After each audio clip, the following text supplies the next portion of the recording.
Good afternoon. My name is Brendan McGuire. I'm the Chief Counsel to Mayor Adams. We're here at Gracie Mansion, having just concluded a very productive several hours worth of discussion as part of the 2022 Mayors Against Illegal Guns Summit. We had over 15 mayors who participated this morning from across the country. And as I said, the exchanges were incredibly thorough and thoughtful, and I think valuable to everyone who participated.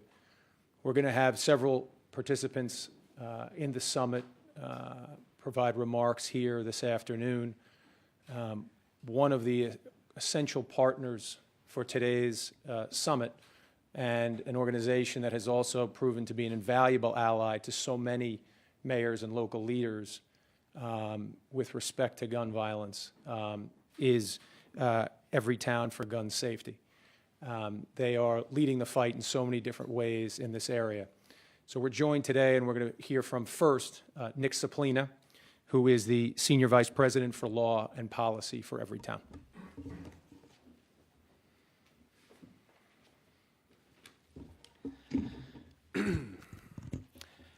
Thank you. Thanks, Brendan. Thank you, Mayor, for having us here. And thanks to all the mayors who participated today. It was really a remarkable day. So my name is Nick Saplina. I'm with Everytown for Gun Safety.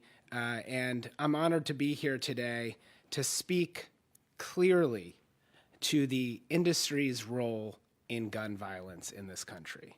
Spiking gun violence has rightfully gotten a lot of attention in the news. You've covered mass shootings in detail. You've covered daily gun violence. You asked hard questions of mayors and police chiefs about what they are doing to curb gun violence. But too often, the story is missing a key player. Too often, we're not asking the right folks, what are you doing to reduce gun violence? I'm talking about the gun industry, the makers, distributors, and manufacturers that are selling and profiting off of products that are routinely used in crimes and that are fueling the epidemic of gun violence.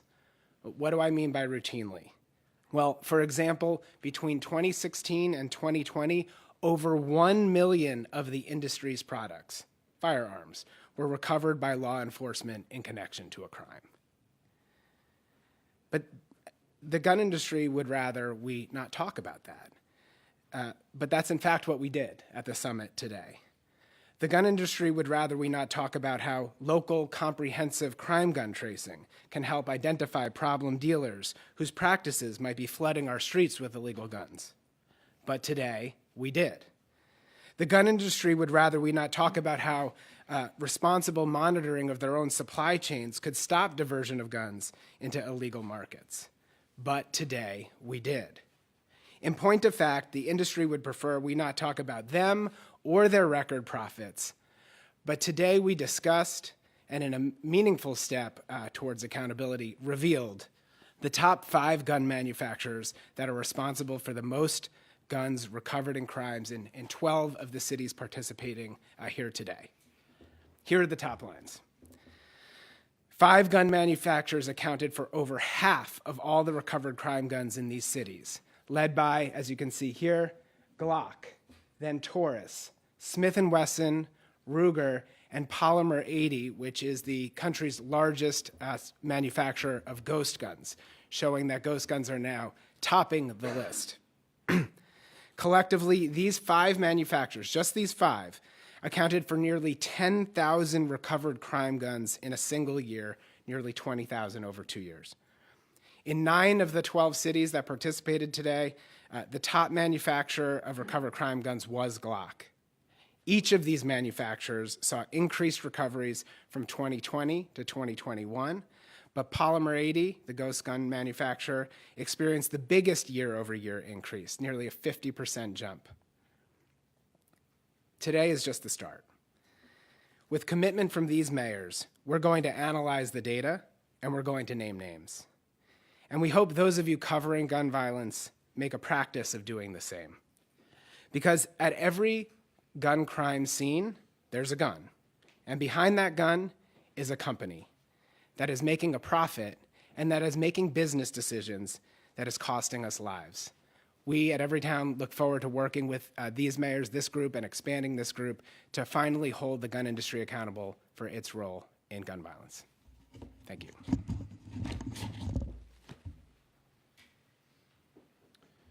Thank you, Nick. Now, today's summit was done in partnership with the African American Mayors Association. And so now we'll hear from the president of AMA, Mayor Frank Scott of Little Rock. Thank you so much. Today, in partnership with Mayors Against Illegal Guns, the African American Mayors Association had the opportunity to bring to light and attention an issue that we all know too well as a gun violence epidemic. As we understand that this is an epidemic and a public health issue, we also know that we have to continue to focus on what do we do to really solve it. We had this opportunity with our fellow mayors, led by Mayor Eric Adams, and we're so grateful for him and his hospitality and his leadership and what he's been able to do here in New York City.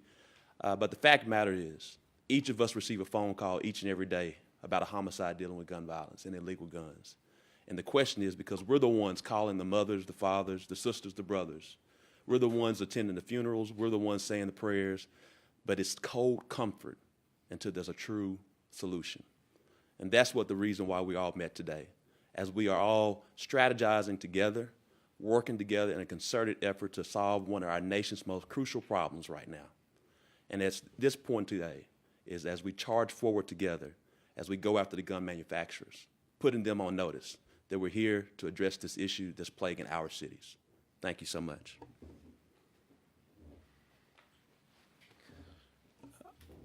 I'll now introduce one of our neighboring mayors to the north, the mayor of Mount Vernon, Mayor Sean Patterson Howard.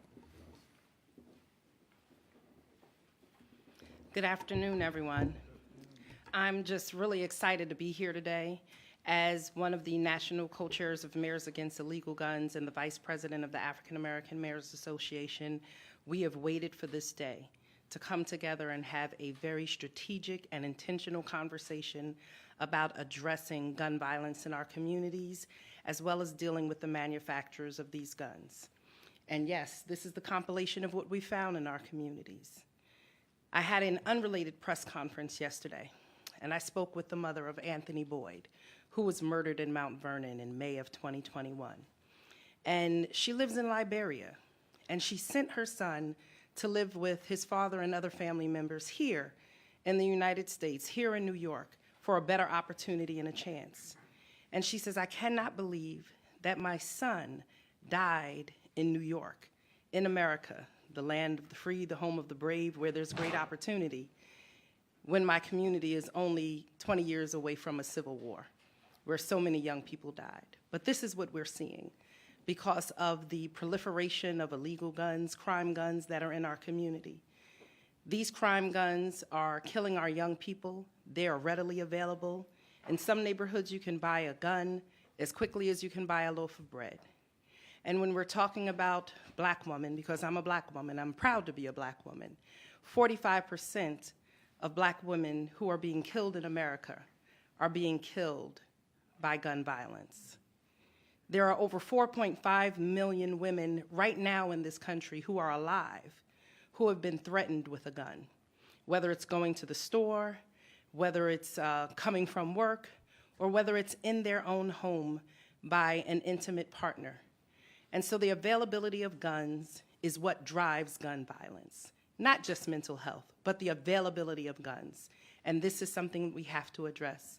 And so AMA is excited to stand side by side with Mayors Against Illegal Guns and other organizations as we address gun violence in our communities and as we really, really take this fight and this argument to deal with the gun industry, who is profiting off of the pain that we're experiencing in our communities day by day. I look forward to our continued work, and let's get to work and let's get it done. No more apologies.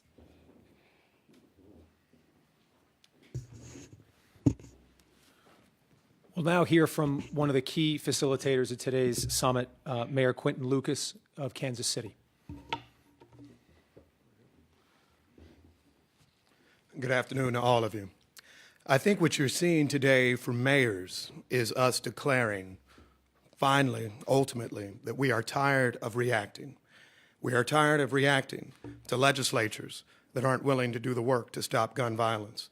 We are tired of waiting for Congress. We are tired of looking for solutions, whether they be in Washington or our state capitals. The solutions will be found in mayors' offices and in cities throughout the country through a few key steps. One, collaboration is key. That's why we thank Mayor Adams.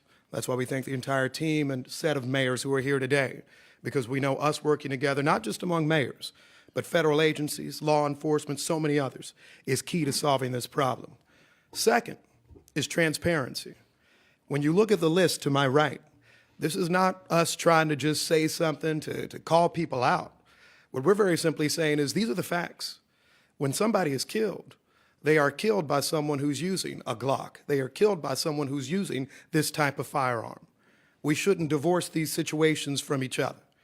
We need to make sure that the stream of firearms coming into our community is stopped. And then the third thing, in addition to collaboration and transparency that you are hearing from mayors all around the country, is action. We are taking action against bad actors in the gun industry.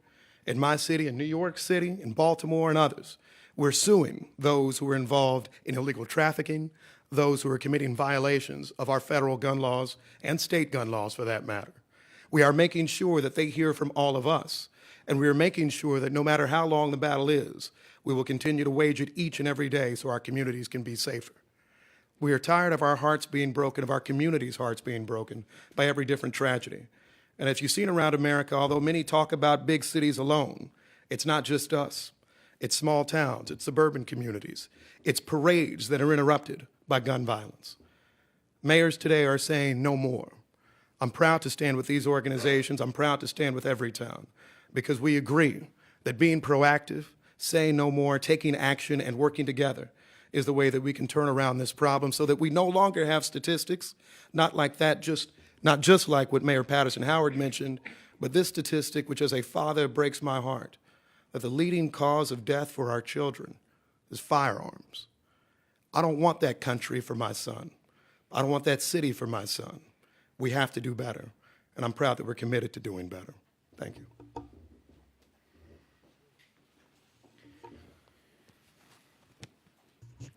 As you've heard, the focus of today's summit was on gun manufacturers and their role in this crisis. But in the process of that discussion, we cannot lose sight of or turn our eyes away from the voices of the victims and of gun violence survivors. So we're very fortunate today to have with us Trinell Gabbay, herself a gun violence survivor and the founder of the Carrie Gabbay Foundation.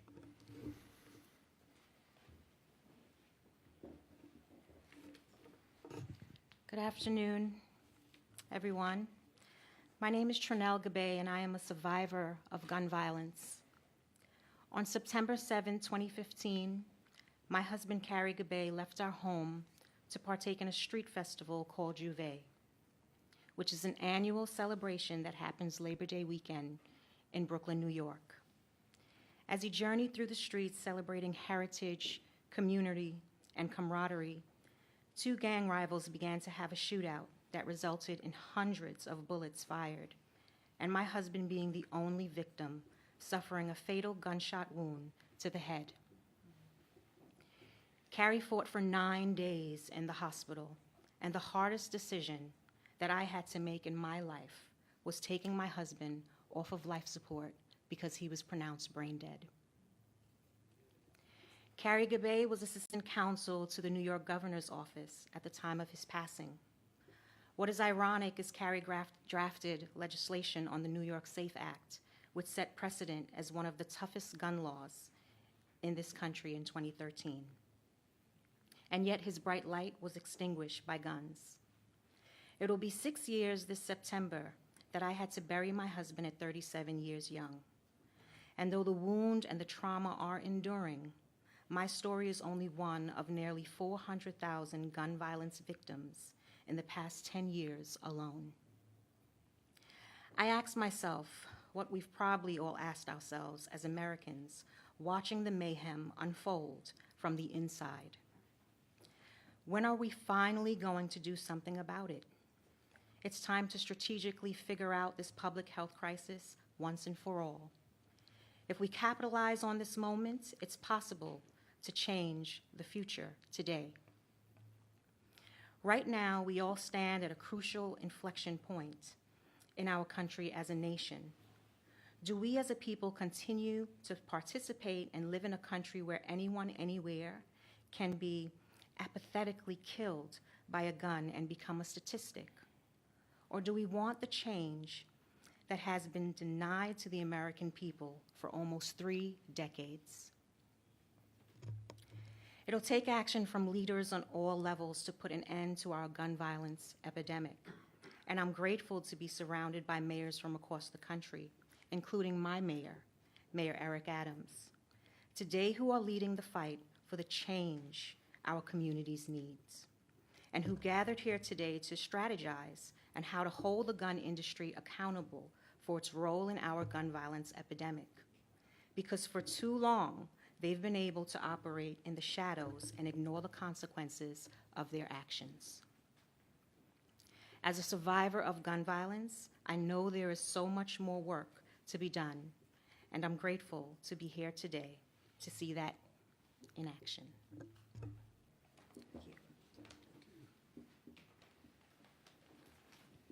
Now, finally, we'll hear from the host of today's summit, Mayor Eric Adams. Thank you, and I want to thank Ms. Gabbay. Remember the day when her husband was murdered, and how she has turned pain into purpose and has continued to push a responsible way of dealing with the overproliferation of guns in our cities across America. Today, the mayors came together with the energy of collaboration, coordination, and mobilization. And we want clear plans and steps to dam each one of the many rivers that are feeding the gun violence in our cities.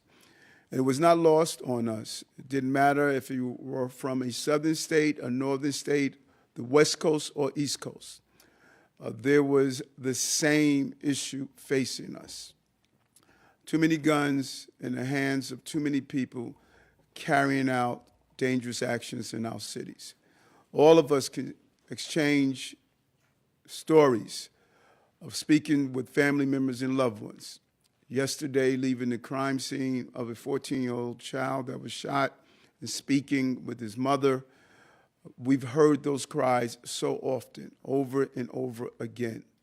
And it's not unique just to our municipalities. It's not unique to our cities. Mayors are on the front lines of this crisis that's facing America. And we know that the help must come from every arm of government. That includes the new recently appointed head of ATF, who will be visiting our city, but it also includes our state houses and our local city council chambers.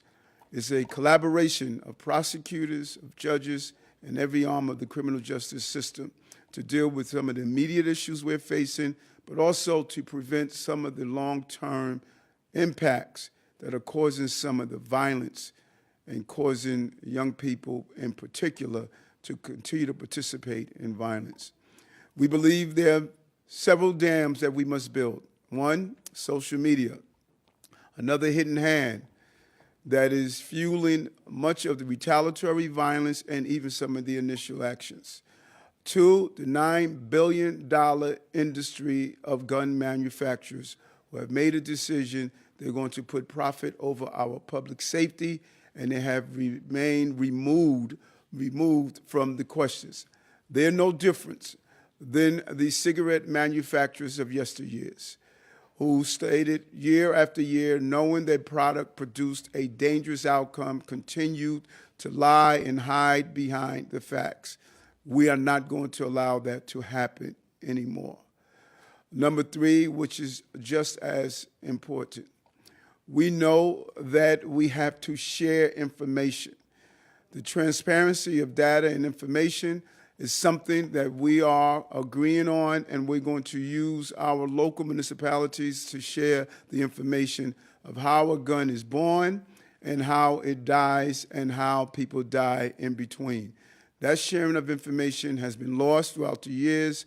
The presentation we received today from the local ATF SAC, Special Agent in Charge, is a starting point for us, and we are going to go back through AMA and also through the United States Conference of Mayors to talk about how do we continue that sharing of information.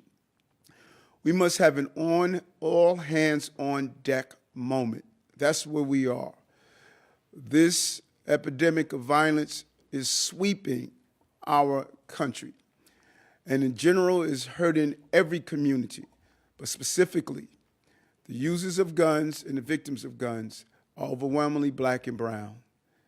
And we cannot ignore the racial element to this epidemic. And as mayors, largely mayors of color, who are leading big cities, we are not going to ignore the crises that are in front of us. Gun violence has sucked the air out of the room of all of the issues we are facing. The prerequisite to prosperity is public safety and justice. And the absence of public safety is preventing our cities from moving forward. And so I'm proud to be here with these mayors. We talked about this issue over and over again. We made the decision to come together, and the head of AMA stated that he will co-convene with every town who's helping us with legal aspects as well as data to come with the right partnership that we have not witnessed in the past. It's a combination of government, private entities, as well as responsible manufacturers to do what's right. We're going to use our leverage and buying power.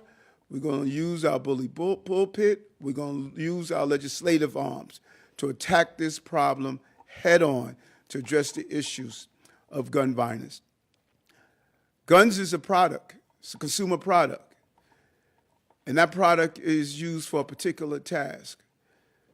The clear plan, the business model, is to get guns in the hands of as many people as possible. Guns have a purpose, to kill. That product is to kill. And it is doing what the intended purpose was. Now we must make sure that intended purpose, that product, is not continued to devastate our communities. And again, I want to thank my partners and my fellow mayors that have come from across the country to talk about this similar crisis we're having in our cities. All right, we'll do some on-topic questions first and then do a couple of off-topic. Chris?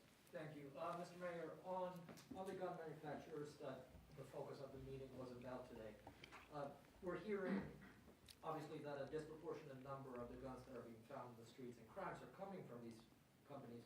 You haven't spoken so much, though, about what exactly it is that these companies are doing and what's incumbent on them to change.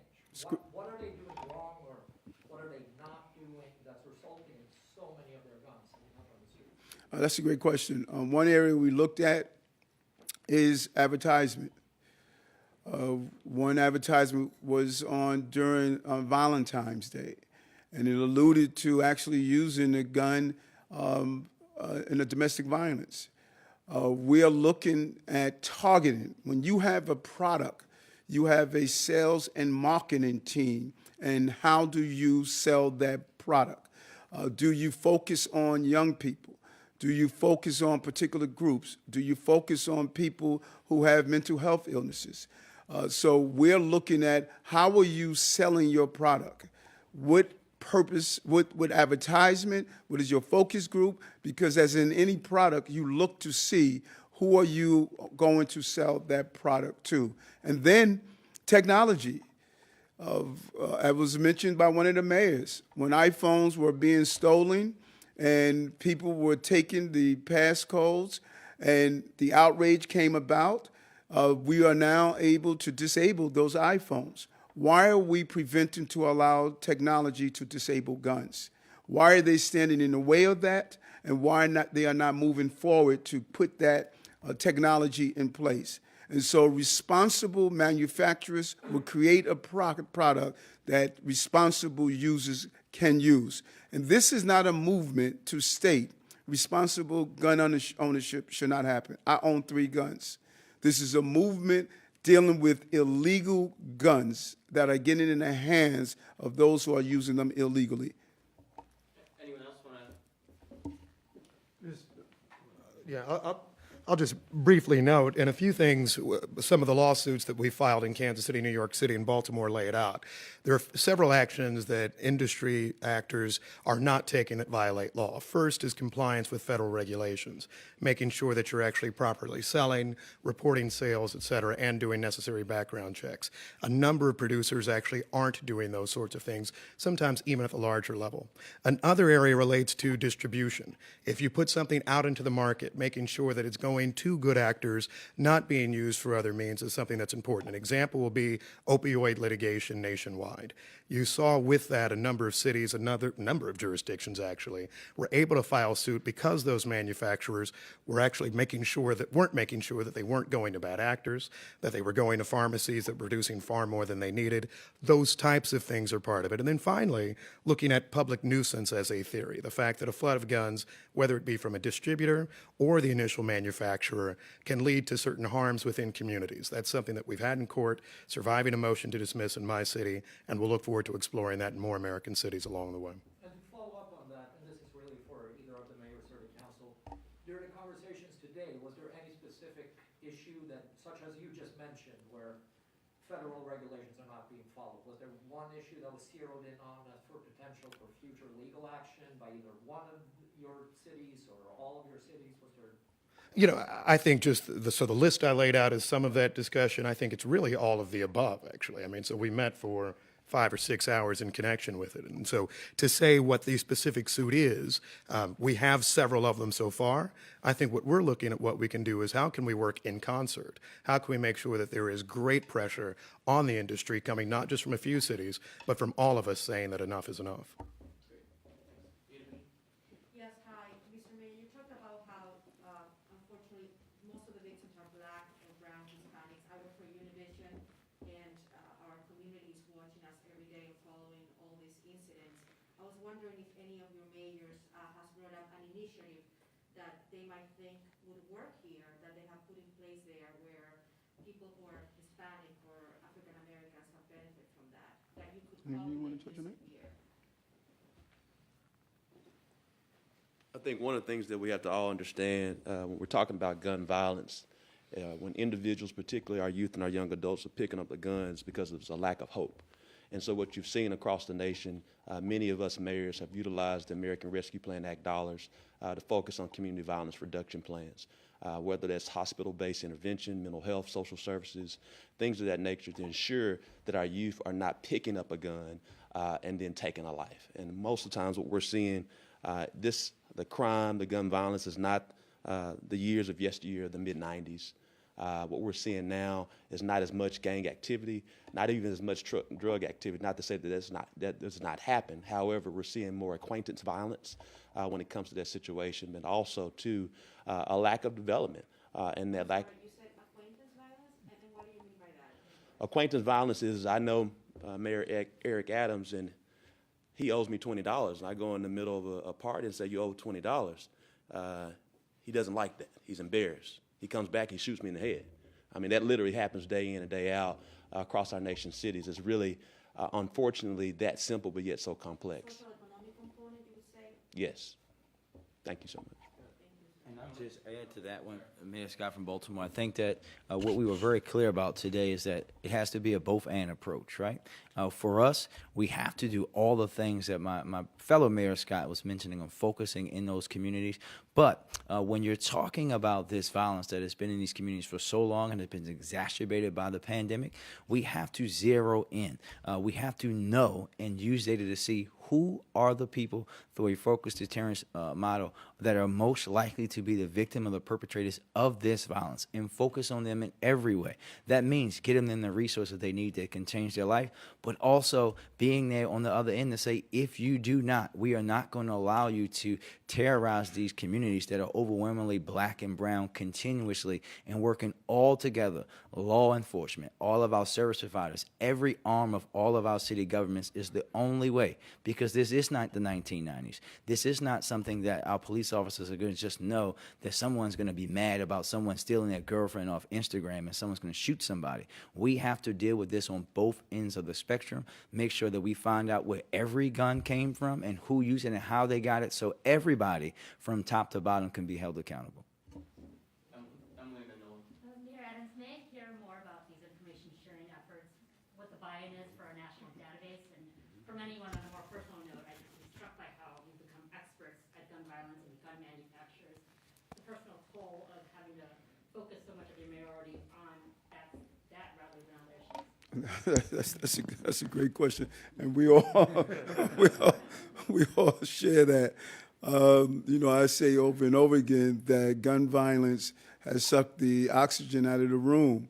And when I speak with my colleagues and my fellow mayors and hearing about what they're doing around cybersecurity, what they're doing about housing, how they're dealing with COVID and turn around their economy, what's at the top of the mind, rightfully, of our constituency is the violence, And it takes an emotional toll when every other night you're at a hospital seeing another family member. When you stop at these crime scenes and you see the blood on the sidewalk, and you know that you have to attend that funeral. Throughout my entire 7 months in office, I started off with having 2 officers slain. Officer Rivera and Mora. People say, well, the honeymoon is over. I was never married. It was a battle from the beginning. It was never a honeymoon. We never had a date where we were able to just continue to highlight the success that we've been having. And so all of these mayors, we live this every day. Our phones are going off every day in our city. In our cities. And so we believe that, we have to get this under control. And we're laser focused on getting this under control. That is what we're saying today. The information sharing is crucial. We had a great presentation, as I stated, from the special agent in charge of the ATF here. And he rolled out how we can utilize information sharing within our cities. For far too long, Washington, through Congress, has gotten in the way of ATF sharing information. There's a way we can do it now within our cities by having an information sharing agreement that I learned because we're doing it here in the state with Governor Hochul, and now we are going to empower our fellow mayors. It's something specific that they're going to take back, and by having that information sharing, we can trace that gun. We can trace the person who purchased that gun to see if there was a history of him or her purchasing guns, how it can get, how it arrived on our streets. That information sharing is crucial. It allows us to get ahead of the problem. And by having this centralized database of showing where did the shooting happen, who purchased that gun, where was the gun stolen from, how many other shootings that gun was involved in, and what cities or state was involved in. This is a major new weapon that we are going to use in dealing with gun violence. It's something that has not been used for the most part before. This is really the first time we started here in New York State, and we're looking to partner with all of our mayors to do the same thing. This would allow us to bypass whatever restrictions are done on a federal level, it would allow us to do it on cities by cities where we see it. And it's an unbelievable opportunity for us to go after the shooters, the guns, the manufacturers, the illegal dealers of guns, particularly the secondhand dealers. And it really it is empowering us with a new tool that was not used before. And we cannot overestimate how good this new tool is. Nolan? Mr. Mayor, how many cities have agreed to sign on to the information sharing, and when do you expect it to begin? And then separately, there was talk about bringing legal cases against gun manufacturers, and you guys cited the opioid manufacturers and the former cigarette company, or still cigarette companies. Both of those were consumer fraud cases. People lied about cigarettes being addictive. People lied about opioids being addictive. What's the theory of the case when it comes to gun manufacturers? And the legal minds are better than I to come up with the exact theory. But there is one part of if you remember the cigarette case, those smoking gun memos. I'm sure if you start looking in desk drawers and using the power of subpoenas, I'm sure you're going to find information on how particular groups were targeted. Knowingly targeting a group that is using guns in a harmful way, the legal minds are going to sit down. Our chief counsel is going to meet with others to find out exactly what laws civilly that we believe are violated that continues to feed this violence that we're seeing. And so that's the job of the attorneys. We're open to get it done. With the information sharing, this is the first time the mayors here have heard the presentation. The head of AMA, we're going to present it to all the other mayors of the African Americans Mayors Association. I'm going to speak with the head of the U.S. Mayors, Conference of Mayors, the Miami's mayor, and we're going to start the process of trying to get as many cities as possible to sign on. And Already on. So. right, it's already on. And so the governor allowed us to do it here within the state. This is the first state that it is statewide, but the goal is to get as many mayors in as possible. And this was some first time hearing about this ability to do the tracing. Do anyone want to add anything to that? Okay. Mark? I had a couple questions about what happens immediately from here. I know you folks met for about 5 to 6 hours, but what's the step now? Are you going to reach out to each one of these manufacturers, present them your data, get a meeting with them, and if that doesn't work, at what point do you file this lawsuit? Yeah, what we did today, we started with the group of mayors who are departing to catch flights, because you can't be out of your city too long. We started with coming with a game plan. We listed those dams, those rivers we want to dam. Now we're going to break off into groups to make sure that we put those processes in place, and we're going to circle back with a formidable plan that's going to include a multitude of things we want to do as different mayors. That's going to be a combination. Of using the legal apparatus, our lawmakers, using technology. So there's a combination of things that we're going to do. Today was to sit down and get armed with information, and we're going to continue to follow up. This is not a one and done.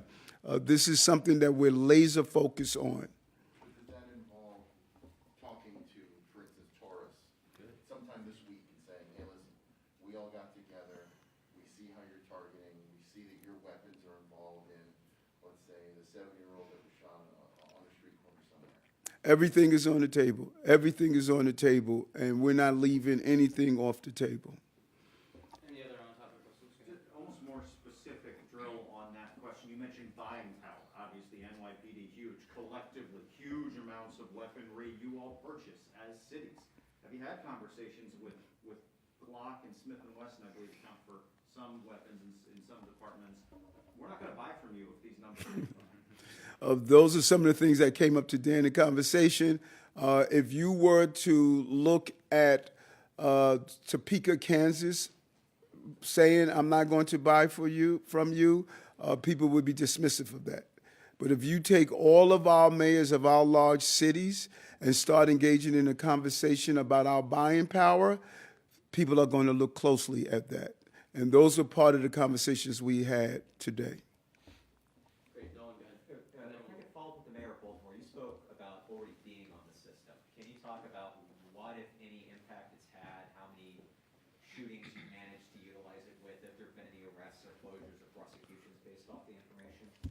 Yeah, I think that we've done it. It's actually one of the first things I did is work with every town and our folks to create this at this now two of its kind data system. And what we've seen is our ability to track. And I think it's important for folks to know it's not just about the guns, but also the bullets, to track every single solitary one of them. We have been able to bring gun trafficking cases. We had a big one last summer with a gentleman who had 40 of these polymer 80 ability to create them and other weapons, and we're going to continue to do that, working with our local federal partners, working with our state partners, because it is important for us to, again, do this on every aspect, focusing in on those folks that we know are committing those acts of violence and holding them accountable, but also the people that are fueling these guns. So we provided the data today that over 60% of the guns that we seize in the city of Baltimore come from other states, right? And over 80% of the guns that we seize in Baltimore come from either other counties in Maryland and other states combined. So we have to understand that gun trafficking, straw purchasing, is something that is driving violence in cities around the country, and the only way that we're going to get at that is if we start to hold people accountable in that way. Right, if I could follow up on that. You were talking about it playing a role in closing previous cases.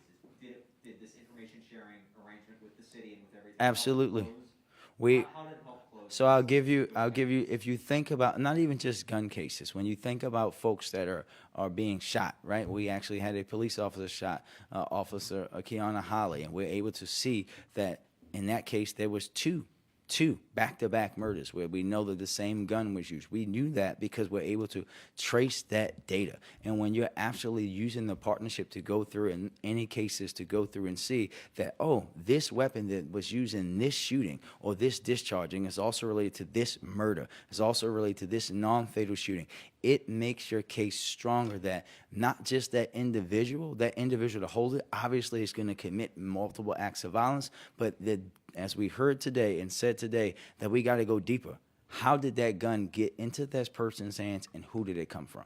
Thank you. People got to catch flights. We're going to do off topic, but we'll let the mayor take the lead. Anything else you want to add about this? No. I think that Nolan's question was a good question. In fact, that as we were talking about closing these cases, you have a person that purchases a gun, 4 guns in Alabama. He comes up to New York. Those guns are used in crimes. And then we start tracking. We notice that why is every gun, he goes back down, purchase 8 more. Why is every gun this person is purchasing constantly finds its way on the street? Without sharing the information, you're not connecting him to the shootings that took place. And we can't stop him from purchasing, but when you knock on that door and notice 12 of the guns you purchased, they all happen to be stolen, and they all used in crimes. Now we are watching you. You know, that's what that information sharing allows us to do. We have been fighting this alone.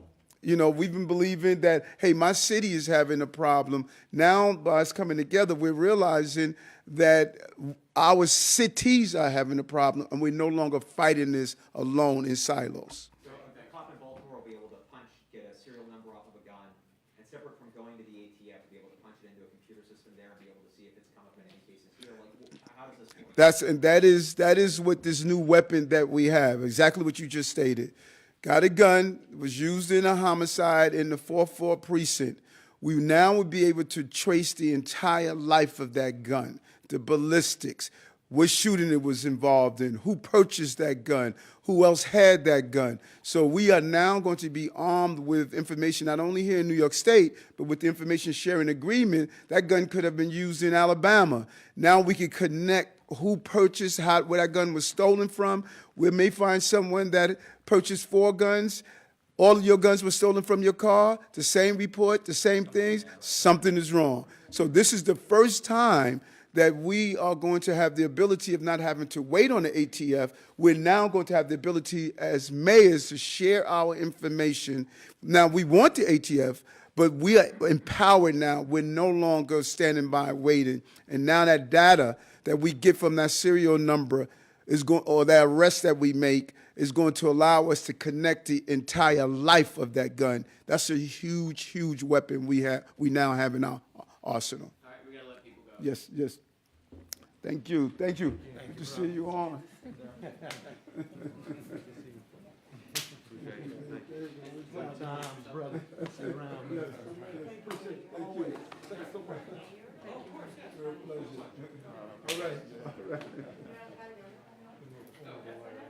This is Nick's opinion. You guys have some other questions on the case. Thank you. How did you?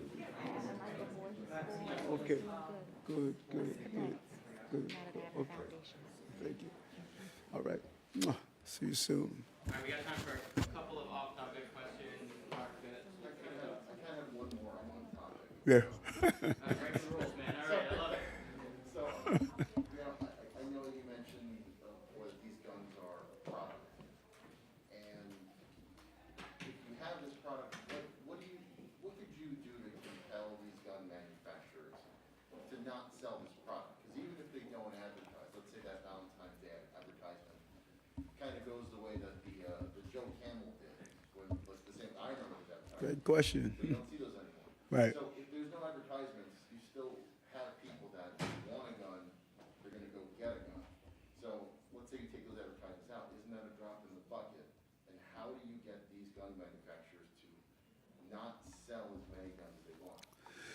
And I want to be clear. I am not of the mindset that people who are responsible gun owners for responsible reasons should not be prevented from owning a gun. I own 3 guns. I go do target shooting. And so that is not what I am saying, and I don't believe that's what we're hearing from our mayors. It is the illegal guns. It's targeting, if your business model and business plan is to target people who are not suitable to carry a gun, then that's a problem. And I think gun manufacturers could be more responsible. Our automobiles had to change things to make it safer. If we take the laws that are currently in place for gun manufacturers that prevent them from being scrutinized, as we heard in one Florida law that they are attempting to pass, you cannot even question gun manufacturers at all unless you are liable for a substantial penalty. In one case we heard from one mayor stated that if a person believes you are, I think it was St. Louis, if a person believes you violated their Second Amendment right and you're a police officer and you take their gun for some reason, you could be sued for $50,000 per case.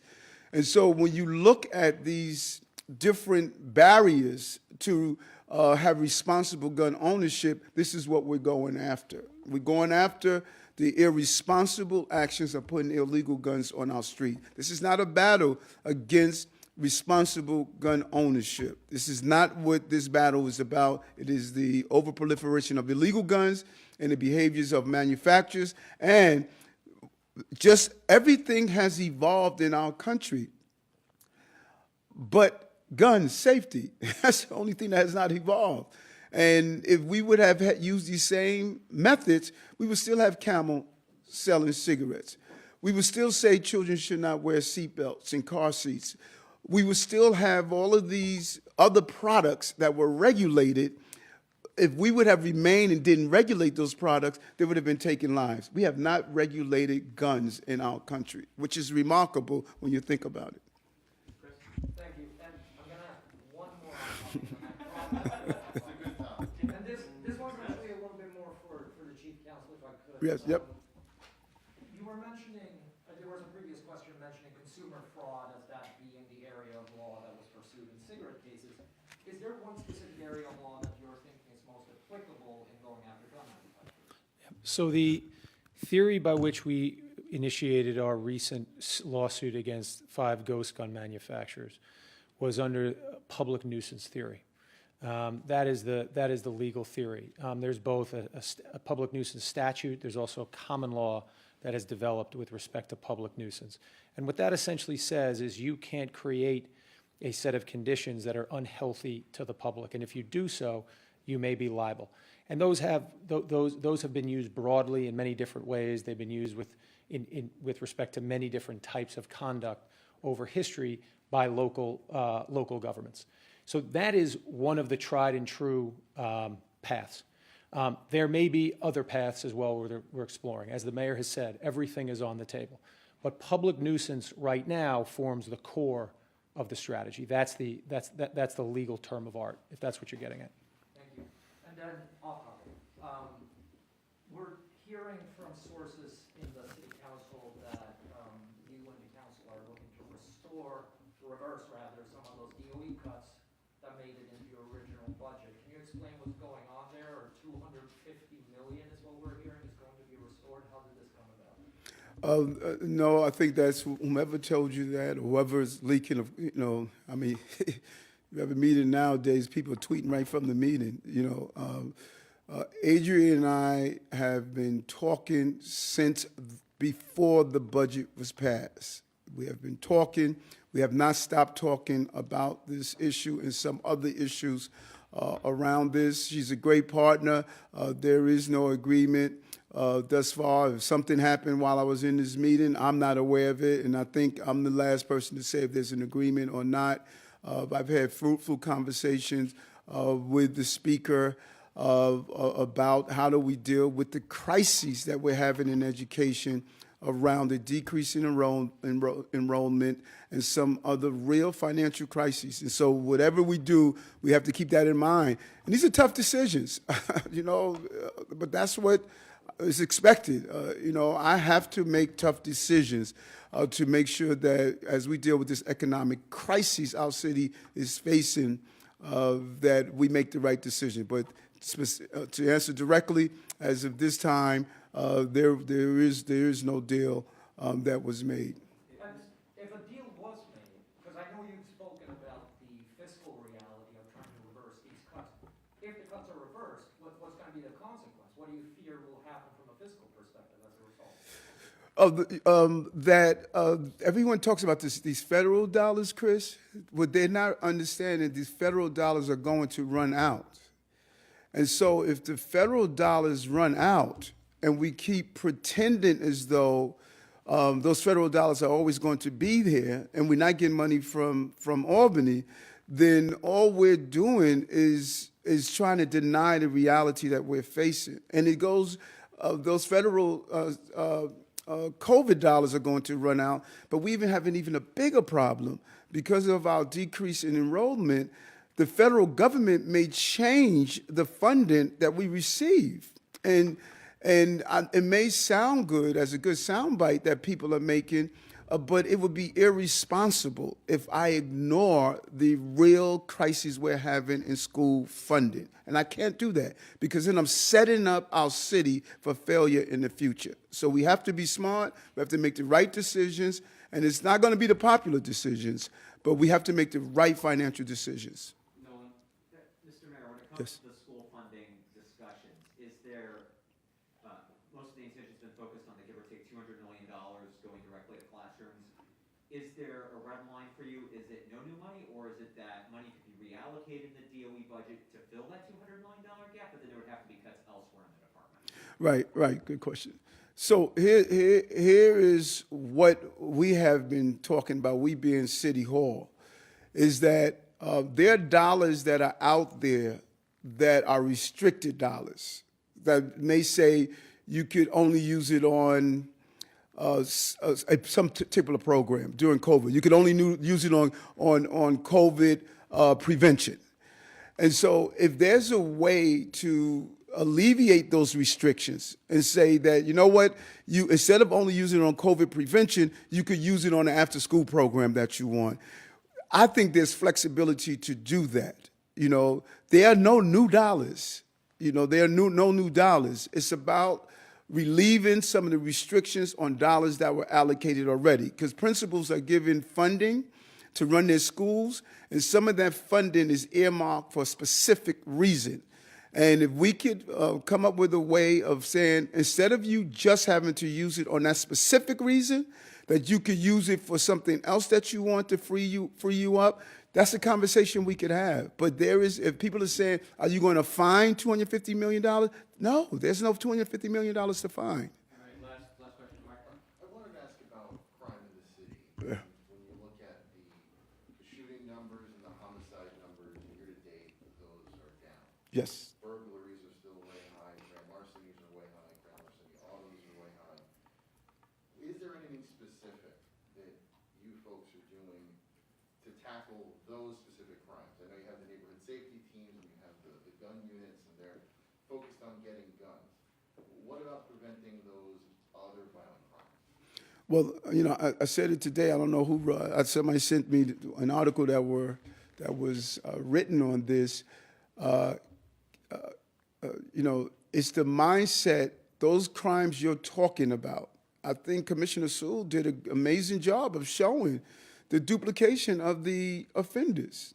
You know, catch, release, repeat. I mean, what kind of criminal justice system is that?